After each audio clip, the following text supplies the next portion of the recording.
Hello dear students. तो आज हम स्टार्ट करने जा रहे हैं स्टैंडर्ड 9th का chapter Helen Keller and Anne Sullivan. तो यहाँ पर जो चैप्टर है वो किसके बारे में दिया गया है? दो लोगों के बारे में। और ये जो स्टोरी है मतलब ये हेलेन केलर ने लिखा है, ठीक है। तो हेलेन केलर स्टूडेंट थी किसकी? एन सुलिवन की। ये उनकी टीचर का नाम है। तो ये स्टूडेंट और टीचर के एक बहुत ब्यूटीफुल मेमोरी है, उसके ऊपर ये जो लिखा हुआ है, ये पैराग्राफ जो हमारा चैप्टर है वो बेस्ड है। और ये चैप्टर खुद हेलेन केलर ने लिखा है। तो हेलेन केलर कौन थी और उनकी टीचर से वो कैसे मिली और उनकी ज़िंदगी की कुछ बातें उन्होंने इस चैप्टर में खुद से लिखी है। तो हेलेन केलर ने ये चैप्टर खुद से लिखा है और उन्होंने इसमें अपनी ज़िंदगी की कुछ बहुत अच्छी बातें हमें बताई है। उनके ज़िंदगी में उन्होंने कैसे उनकी टीचर से बहुत कुछ सीखा जिनका नाम एन सुलिवन था, और फिर वो कैसे अपनी ज़िंदगी में आगे बढ़ी, वो सब उन्होंने ये इस चैप्टर में अच्छे से बताया है। तो स्टार्ट करते हैं उनके ये कोट से। Knowledge is love and light and vision.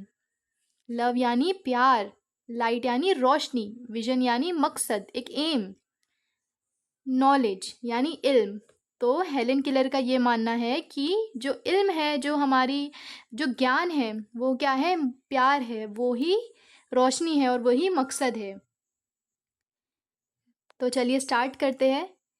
Helen Keller became ill at the age of 2। Ill यानी बीमार होना। तो हेलेन केलर बीमार हो गई 2 साल की उम्र में। And was left blind and deaf. वो जब बीमार हुई तो उनकी बीमारी के बाद वो क्या हो गई? ब्लाइंड यानी अंधी, डेफ यानी बहरी।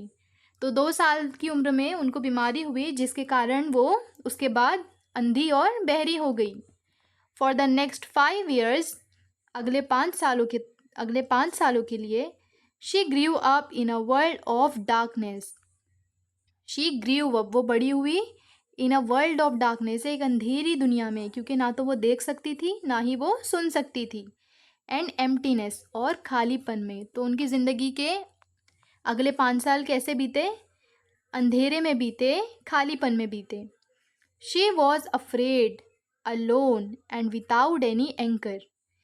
अफ्रेड यानी डरा हुआ, अलोन यानी अकेला। वो कैसी थी? अकेली थी, बहुत घबराई हुई थी।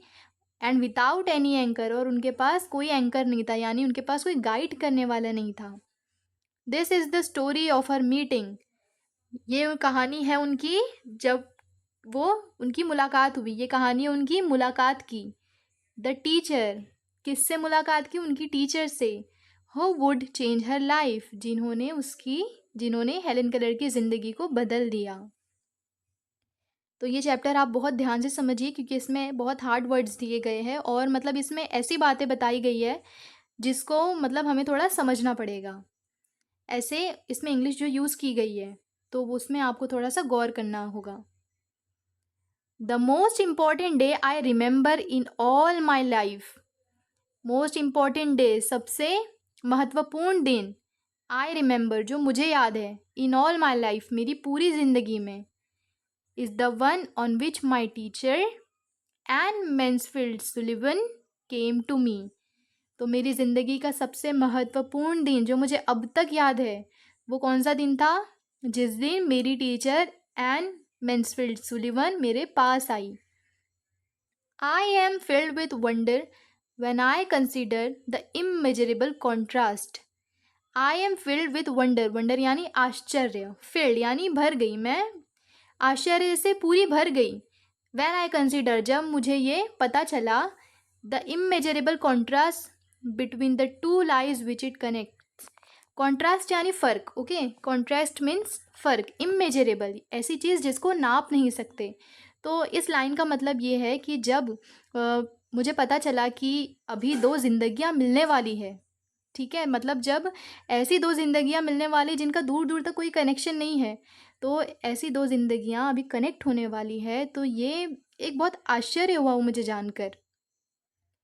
तो ये कौन सा दिन था? It was the 3rd of March 1887। सन 1887 का 3rd मार्च का दिन था। 3 months before I was 7 years old. जब मैं 7 साल की होने वाली थी उससे 3 महीने पहले की ये बात है। On the afternoon of that eventful day, afternoon यानी उस दोपहर में जो बहुत इवेंटफुल डे था, यानी इवेंटफुल डे यानी बहुत ही अच्छा दिन था, उसकी दोपहर में I stood on the pork. Pork यानी जो हमारे घर के बाहर जो स्पेस होती है उसको पॉर्क कहते हैं, ठीक है, घर के थोड़े से बाहर की जगह। तो उस इवेंटफुल डे की दोपहर में जो हेलन केलर है वो पॉर्क में खड़ी थी, डम्ब, डम्ब यानी एकदम शांत, बस खड़ी थी वो, एंड एक्सपेक्टेंट, और एक्सपेक्टेंट यानी उम्मीदवार हम कह सकते हैं, यानी एक उम्मीद के साथ बस वो अकेली चुपचाप पार्क में खड़ी थी दोपहर के time. I guessed vaguely from my mother's sign, I guessed vaguely from my mother's sign. I guessed यानी उनको ये गेस किया, उन्होंने उन्होंने ये सोचा उनकी मम्मी की निशानियों से, क्योंकि उनकी मम्मी की निशानियों से उन्होंने ये सोचा, and from the hurrying to and fro in the house, उनकी मम्मा के संकेत से उन्हें पता चला कि उनकी मम्मा जो इतना घर में इधर उधर कर रही है उससे उनको ये बात पता चली that something unusual was about to happen, कि आज कुछ अलग होने वाला है। अनयूजुअल यानी ऐसी चीज़ जो रोज़ नहीं होती, यूजुअल यानी जो रोज़मर्रा की चीज़ें हैं, और अनयूजुअल यानी जो रोज़ नहीं होती। तो जो उनकी माँ घर में जो इधर उधर थोड़ी चहल पहल कर रही थी, थोड़ी खलबली हो रही थी, तो उससे जो हेलन केलर है उनको ये अंदाज़ा हो गया कि आज कुछ तो अलग होने वाला है घर में। तो I went to the door and waited on the steps, steps यानी सीढ़ियाँ। तो हेलन केलर को ये बात का अंदाज़ा तो हो गया था, तो वो दरवाजे के पास गई और सीढ़ियों के पास बैठकर वेट करने लगी। The afternoon sun penetrated the mass of honeysuckle. Honey सकल क्या होता है? एक पौधा होता है, बेल वाला पौधा होता है हनी सकल। पेनिट्रेटेड यानी दाखिल होना, अंदर घुसना।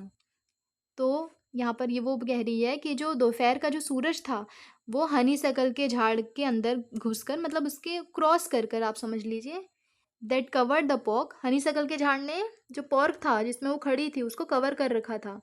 तो जो धूप थी वो हनी सकल के झाड़ को पार करती हुई आ रही थी पॉर्क में, and fell on my upturn face, upturn face यानी ऊपर उठा हुआ चेहरा। तो जो हेलन केलर का ऊपर उठा हुआ चेहरा था उस पर वो जो हनी सकल के जो पौधे की बेल थी उससे गुजरती हुई जो धूप आ रही थी वो सीधा उनके चेहरे पर पड़ रही थी।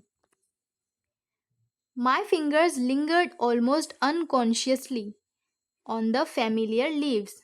अनकॉन्शियसली यानी मतलब ध्यान से नहीं किया गया, बिना ध्यान के, अनकॉन्शियसली। तो उनके फिंगर्स ऐसी उसको पकड़ रही थी, किसको? वो उस पत्ते को, हनी सकल के पत्ते को, जो हेलन केलर की फिंगर्स है वो उसको छू रही थी। And blossoms which had just come forth to greet the sweet southern spring, sweet southern spring. तो इस लाइन का मतलब ये है कि वो जो हनी सकल का जो पौधा था, मेरी उंगलियां उसके पत्तों को छू रही थी, और मुझे ये एहसास हो रहा था कि हाँ, जैसे कि ये पत्तियां जो अभी, जैसे कि मौसम चल रहा है साउदर्न स्प्रिंग का मौसम, इतने अच्छे मौसम में ये पत्तियां खिली है, और ऐसा लग रहा है कि ये वेलकम करना है, टू ग्रीट यानी वेलकम करना, मुबारकबाद देना। अ, तो वो पत्तियां ग्रीट करने आई हैं, ऐसा मैं उनको छूते हुए महसूस कर रही थी। I did not know what the future held of Marvel और सरप्राइज फॉर मी। मुझे नहीं पता था कि फ्यूचर में, यानी कि आने वाले समय में, मेरे लिए क्या खुशखबरी है, मेरे लिए क्या तोहफ़ा रखा गया है, ये सब मुझे कुछ पता नहीं था। तो आप देख सकते हैं कि यहाँ पर किस तरीके से हर एक लाइन का मीनिंग है, कितना गहरी तरीके से हर एक सीन को बताया गया है यहाँ पर, कि हेलेन केलर दरवाजे तक गई और वो किस तरीके से खड़ी थी, फिर किस तरीके से उनके चेहरे पर धूप पड़ रही थी हनी सकल के पौधे को क्रॉस करती हुई, फिर वो क्या सोच रही थी। तो ये चैप्टर आपको अच्छी तरीके से समझना होगा, क्योंकि इसकी लाइंस बहुत डीप मीनिंग है। Anger and bitterness had preyed upon me continually for weeks. Anger and bitterness had preyed upon me continually for weeks. Anger यानी गुस्सा, बिटरनेस यानी कड़वाहट, मतलब उनका मूड फ्रेश नहीं था। तो वो कह रही है कि गुस्सा और जो कड़वाहट है, had preyed upon me. Preyed यानी शिकार करना होता है, लेकिन यहाँ पर प्रेड का मतलब है कि परेशान करना। कंटिन्यूअली फॉर वीक्स, कुछ हफ्तों से, कंटिन्यूस। तो जो गुस्सा और कड़वाहट है वो उनको परेशान कर रही थी कुछ हफ्तों से। एंड अ डीप लेंगर यानी गहरी सुस्ती या थकान मान लो आप, had succeeded this passionate struggle. और सुस्ती या गहरी थकान को कामयाबी मिल गई थी। ठीक है, तो वो कह रही थी कि कुछ हफ्तों से उनका गुस्सा और उनकी कड़वाहट बढ़ गई थी और उनको अच्छा नहीं लग रहा था। तो ये जो पैराग्राफ है इसमें हेलेन केलर ने बताया है कि टीचर से आने के पहले उनकी ज़िंदगी कैसी थी और जिस दिन टीचर आने वाले थे उनके, तब वो क्या क्या कर रही थी। वो अपने पार्क में खड़ी थी, ठीक है, डम्प एक्सपेक्टेंट यानी शांत और उम्मीद के साथ। फिर कैसे उनके चेहरे पर वो धूप पड़ रही थी और किस तरीके से उन्होंने उस लीव्स को छुआ, जबकि वो एक ब्लाइंड और एक डेफ थी, गूंगी थी, गूंगी नहीं थी वो, अंधी और बहरी थी। तो वो हर चीज़ को किस तरीके से फील करती थी ये उन्होंने बताया है। अब हम आगे देखते हैं। अब जो हमारा नेक्स्ट पैराग्राफ है इसमें हेलेन केलर हमसे कुछ क्वेश्चन कर रहे हैं। देखिए आप, have you ever been at sea, क्या तुम कभी समंदर पर गए हो? In a dense fog, fog यानी कोहरा, डेंस यानी गहरा घना कोहरा छाया हो, और कभी ऐसे वक्त में तुम समंदर पर गए हो? When it seemed as if a tangible white darkness, tangible यानी बहुत ठोस, तब ऐसा लगता है कि बहुत ठोस सफ़ेद अंधेरा, शट यू इन, आपको कैद कर चुका है। एंड द ग्रेट शिप, और जो विशाल जहाज़ है, जो बहुत महान जहाज़ है, टेंस एंड एंशियस, बहुत परेशान और बहुत तनाव में है, grouped her way toward the shore, और अपना रास्ता ढूंढ रहा है किनारे के लिए, विथ प्लम्मेट एंड साउंडिंग लाइन। प्लम्मेट और साउंडिंग लाइन यानी एक ऐसी लाइन जो कि बताती है कि कितना मतलब पानी गहरा है, उसकी मदद से हमें पता चलता है कि समंदर में पानी कितना गहरा है। And you waited with beating heart for something to happen, और आप इंतज़ार कर रहे हो धड़कते हुए दिल के साथ कि कुछ अब होने वाला है। तो ये जो पैराग्राफ है इसमें हेलेन केलर एक आपको फ़ील कराना चाहती है, एक ऐसा मंज़र बयान कर रही है जिससे आपको पता चले कि वो कैसे फ़ील कर रही है। तो वो बता रही है कि क्या आप कभी गहरे कोहरे में समंदर में गए हो? तब हमें ऐसा फ़ील होता है कि जैसे बहुत ठोस सफ़ेद अंधेरे ने हमें जकड़ लिया हो। हमें मतलब हमारी शीप को, जो कि बहुत विशाल शीप है, और वो विशाल शिप जो है वो एकदम तनाव में आ चुकी है और अपना रास्ता ढूंढ रही है प्लमेट की, यानी कि जो मेजरमेंट्स होते हैं जहाज़ में जो कि समुद्र में, उसकी मदद से वो अपना रास्ता ढूंढ रही है ताकि वो किनारे पर जा पहुँचे। और बस दिल धड़क रहा है हमारा कि लगता है अब कुछ होने वाला है। अब देखिए आगे क्या कह रहे हैं हेलेन केलर।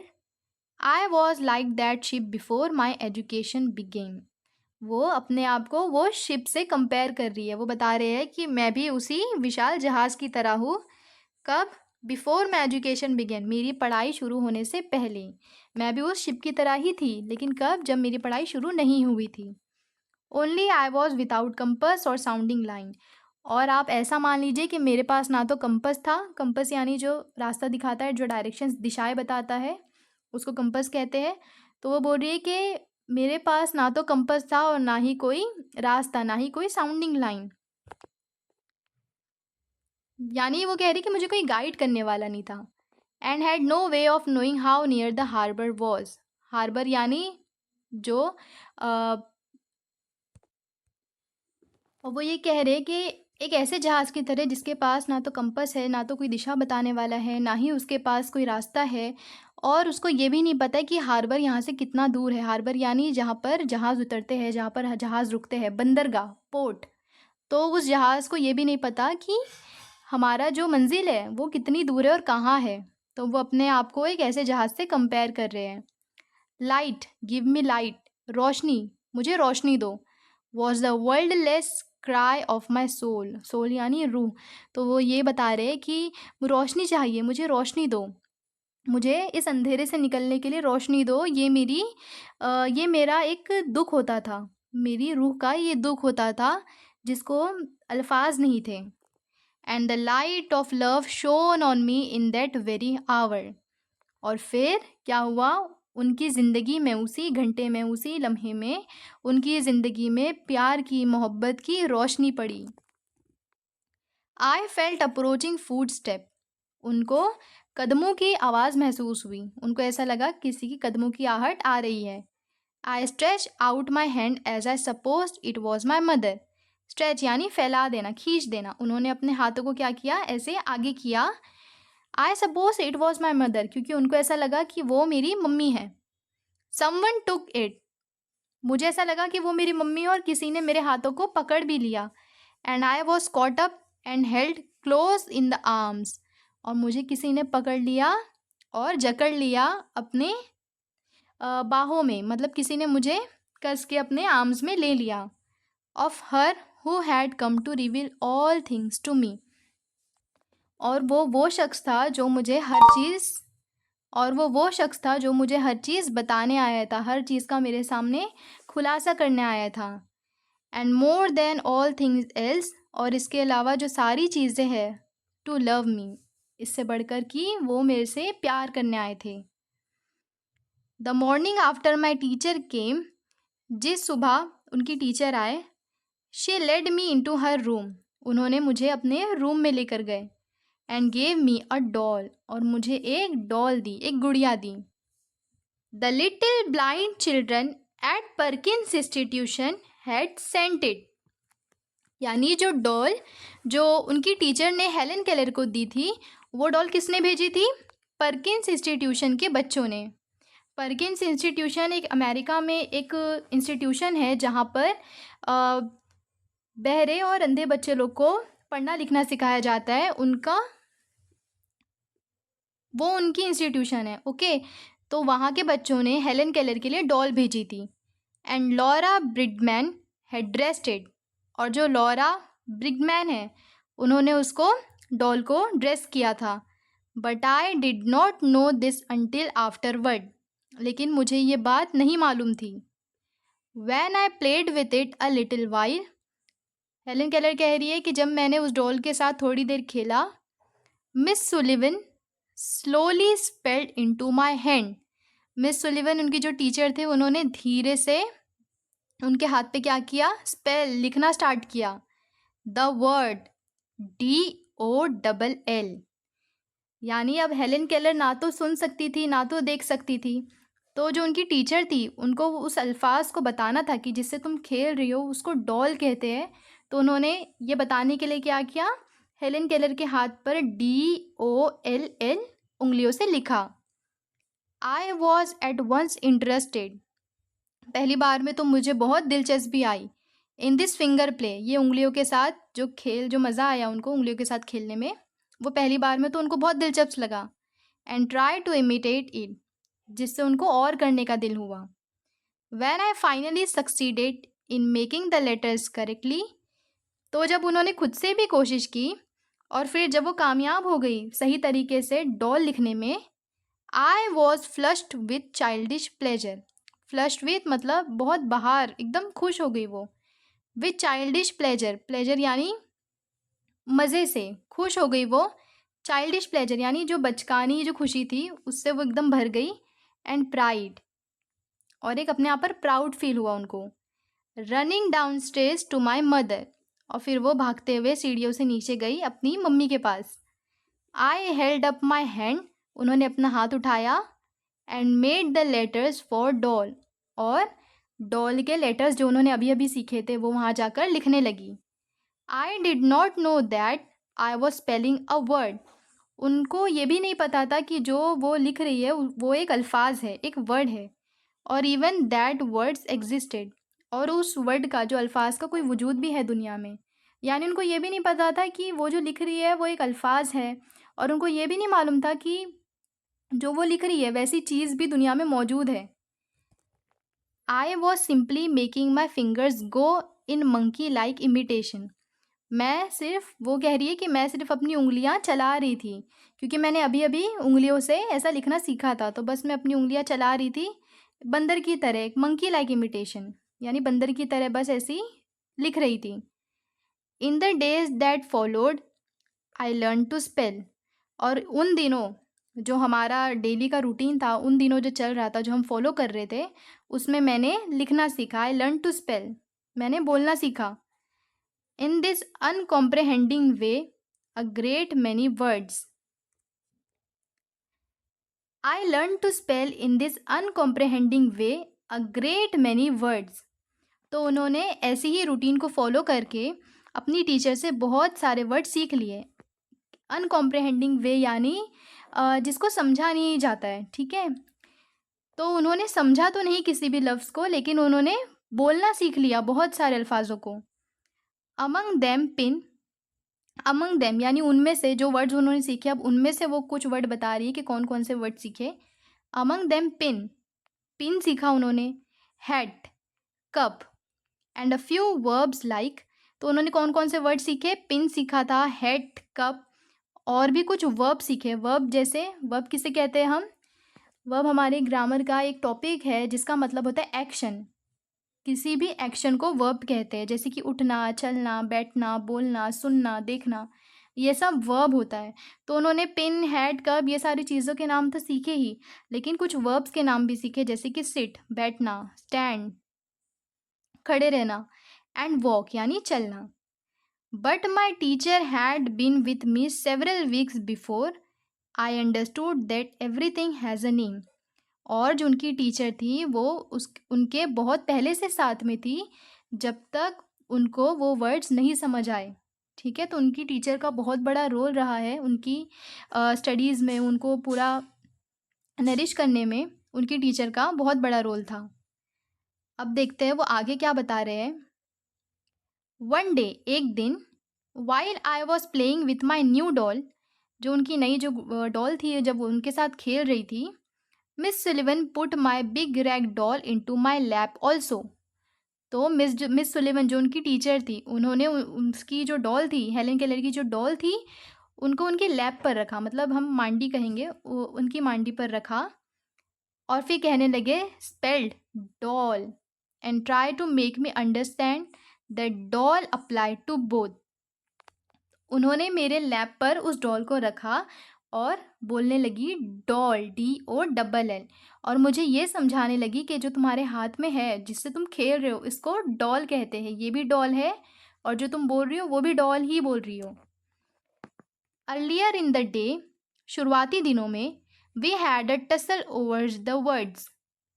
वो कौन से वर्ड सीखने लगे? Mug and water, MUG mug and WATER water, ये वर्ड्स पर वो सीखने लगे।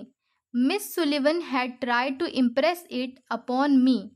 मिस सुलिवन उनको समझाने की कोशिश कर रही थी दैट के mug is mug and that water is water, के मग मग होता है और पानी पानी होता है। But I persisted in confounding the two. Persisted यानी लगातार, कन्फाउंडिंग यानी कंफ्यूज होना, लेकिन मैं लगातार कंफ्यूज हो रही थी इन दोनों अल्फाजों के बीच में। मुझे नहीं समझ आ रहा था कि मग और पानी में क्या अंतर है, और ये दोनों वर्ड्स अलग अलग कैसे हैं। इन despair she had drop the subject for the time. और उस वक्त के लिए जो उनकी जो हेलन केलर थे, उन्होंने वो सब्जेक्ट को, उस विषय को थोड़ी टाइम के लिए, थोड़े समय के लिए छोड़ दिया।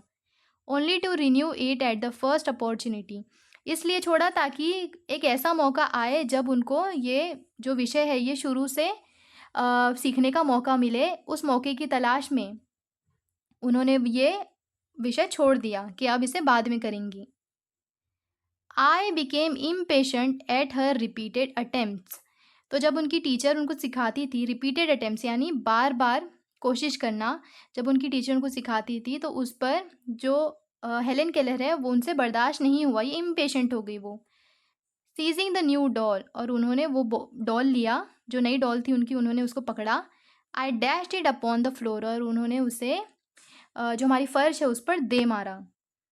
I was keenly dilated when I felt, और उनको बहुत मज़ा आया जब उनको ये महसूस हुआ। The fragments of the broken doll at my feet, fragments यानी टुकड़े, ब्रोकन डॉल टूटी ही हुई गुड़िया, फीट कदम, हेलेन केलर को बहुत मज़ा आया जब उन्होंने उस डॉल को फेंक दिया और उस डॉल के टुकड़े उनको अपने कदमों में महसूस हुए। नाइदर सॉरो, ना ही गम, नॉर रिग्रेट, ना ही पछतावा, फॉलोड माई पैशनेट आउटबर्ड्स, यानी उनका जो गुस्सा था, तो इतने गुस्से में थी वो कि ना ही उनको इस हरकत के बाद ना ही उनको गम हुआ, ना ही उनको पछतावा हुआ। I had not love the doll, वो कह रहे हैं कि उनको गुड़िया पसंद नहीं थी। In the still dark world in which I lived, there was no strong sentiment or tenderness.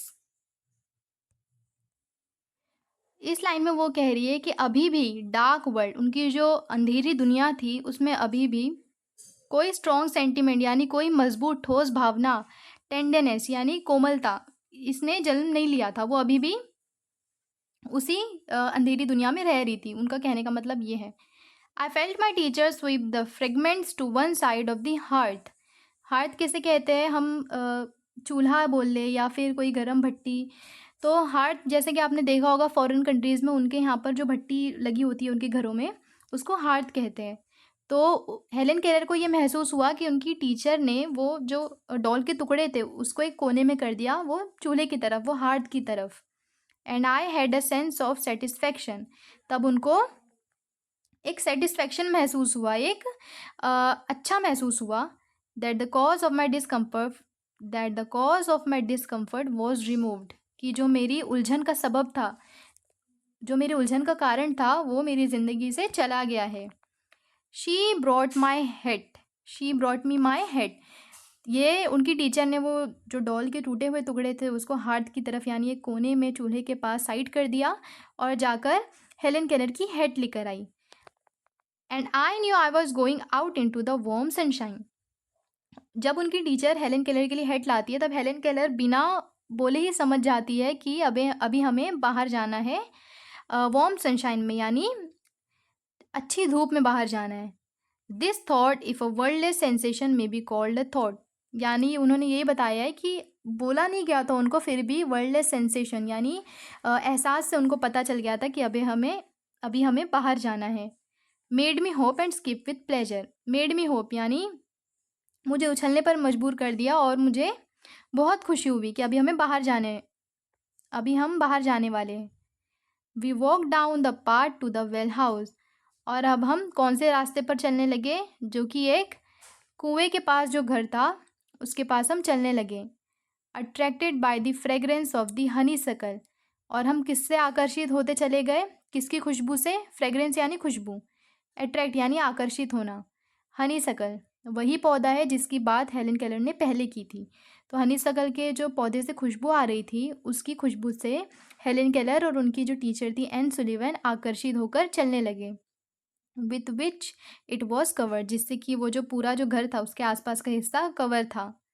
Someone was drawing water and my teacher place my hand under the spout, वहाँ पर कोई पानी निकाल रहा था और वही जगह पर मेरी टीचर ने मेरा हाथ उसी जगह पर रख दिया। As the cool stream gushed over one hand she spelled into the other the word water. देखिए यहाँ पर कितनी खूबसूरत चीज़ हुई कि वहाँ वो लोग कहाँ गए, एक कुएं के पास गए, ठीक है। वो कुएं में से पहले से कोई पानी निकाल रहा था, तो इनकी टीचर ने क्या किया, वो जो जगह थी, जो स्पाउट था, उस पर हेलेन केलर का हाथ रख दिया और वहीं दूसरे हाथ पर उन्होंने लिखा WATER water. First slowly then rapidly, पहले तो धीरे से लिखा और फिर जल्दी से लिखा। आई स्टूड स्टिल, मैं वहीं खड़ी हो गई। My whole attention fixed upon the motions of her fingers, मेरा पूरा ध्यान कहाँ चला गया, मेरी टीचर की फिंगर की हलचल पर, जो कि वो मेरे हाथ पर लिख रही थी। सडनली, अचानक, I felt a misty consciousness as of something forgotten, अचानक मुझे एक ऐसा एहसास हुआ कि मैं कुछ भूल गई हूँ। अ थ्रिल ऑफ रिटर्निंग थॉट, कि मुझे एक ऐसा ख्याल आ गया जिसको मैं भूल चुकी थी। And somehow the mystery of language was revealed to me, और उसी वक्त जो भाषा है वो मुझे मेरे सामने, ऐसा मुझे लगा कि खुली है भाषा, मुझे समझ आई। I knew then that water meant the wonderful cool something that was flowing over my hand.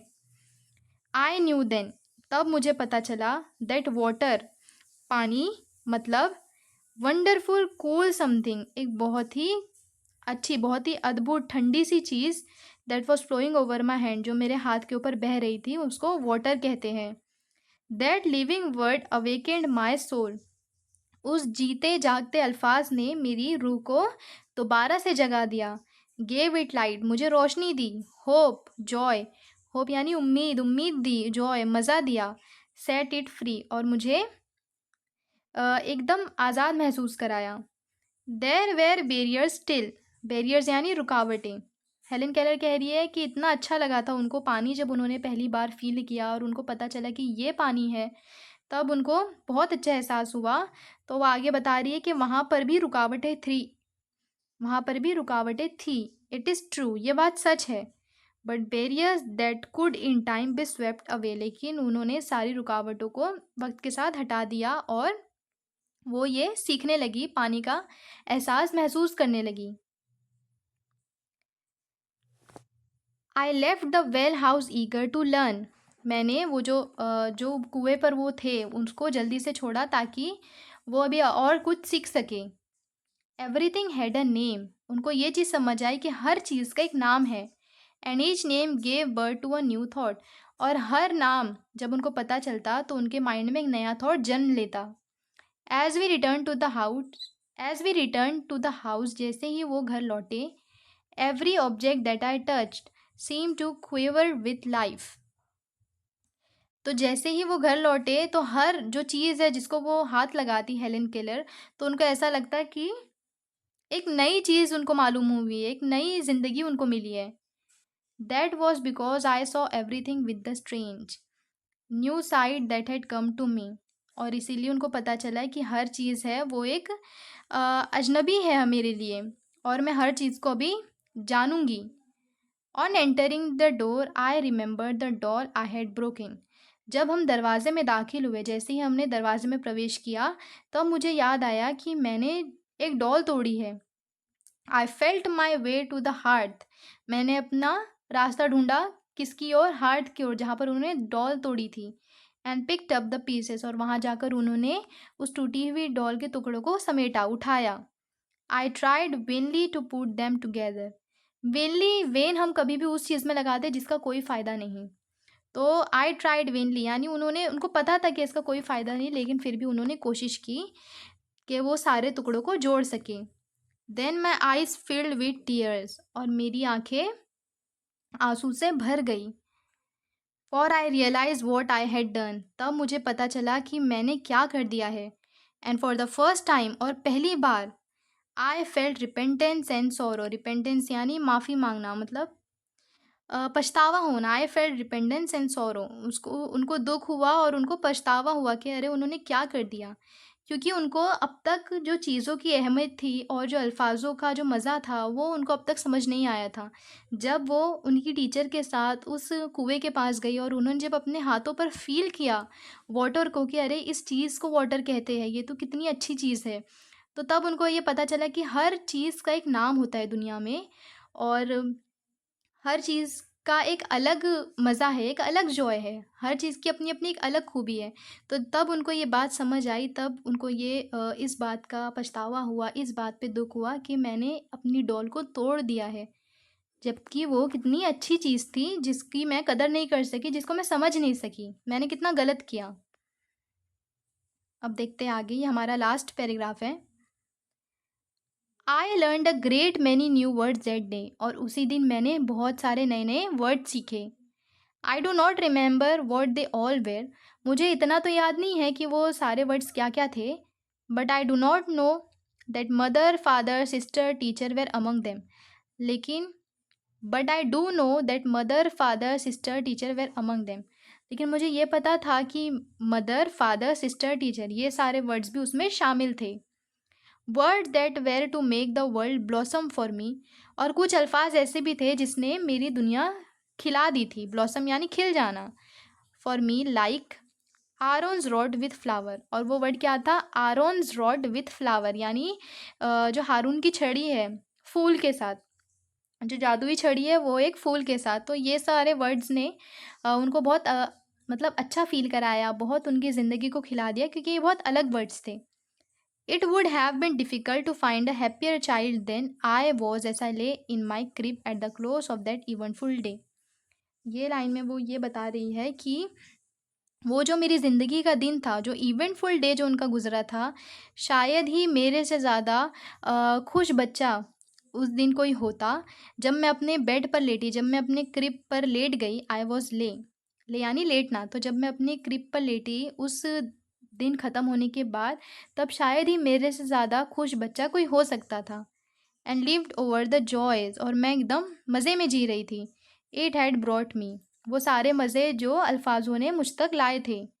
And for the first time longed for a new day to come, और फिर पहली बार ऐसा हुआ कि मैं अगले दिन का इंतज़ार करने लगी। तो हेलेन केलर ने ये पूरी अपनी स्टोरी लिखी है, और कितनी खूबसूरती से उन्होंने बताया है कि उनका दिन कैसा गया, उन्होंने किस तरीके से हर चीज़ को सीखा है। यहाँ पर देखिए क्या बताया गया है। Helen when Helen went on to become a graduate cum laude from Radcliffe. Helen आगे चल के ग्रेजुएट कम लॉर्ड बनी रेडक्लिफ से। She then devoted the rest of her life to teaching and giving hope to the blind. उन्होंने अपनी आने वाली जो आगे की जो ज़िंदगी थी वो डिवोट कर दी, यानी दान कर दी। किसको? पढ़ाने को। टीचिंग और गिविंग होप यानी दूसरों को उम्मीद दिलाने में और दूसरों को सिखाने में। To the blind and deaf, उनके जैसे ही अंधे और बहरे बच्चों के लिए। As a teacher had done, जैसा कि उनकी टीचर एन सुलिवन ने किया था। She and Anne remain friends until Anne's death. Helen Keller और एन्स मैंसफील्ड जो उनकी टीचर थी, वो एन्स की डेथ तक अच्छे दोस्त बने रहे, अच्छे दोस्तों की तरह जिए। तो मुझे उम्मीद है कि ये चैप्टर आपको अच्छी तरीके से समझ आ गया होगा। अगर आप इसको अच्छे से पढ़ते हैं तो इसमें इतना ज़्यादा कुछ डिफ़िकल्ट नहीं है। अगर आपको कुछ भी डाउट हो तो आप हमें कमेंट सेक्शन में पूछ सकते हैं। और अगर आपको वीडियो का एक्सप्लेनेशन अच्छा लगा हो तो आप वीडियो को लाइक करें, हमारे चैनल स्टडी मिनटों को सब्सक्राइब करें, और वीडियो को ज़्यादा से ज़्यादा शेयर करें।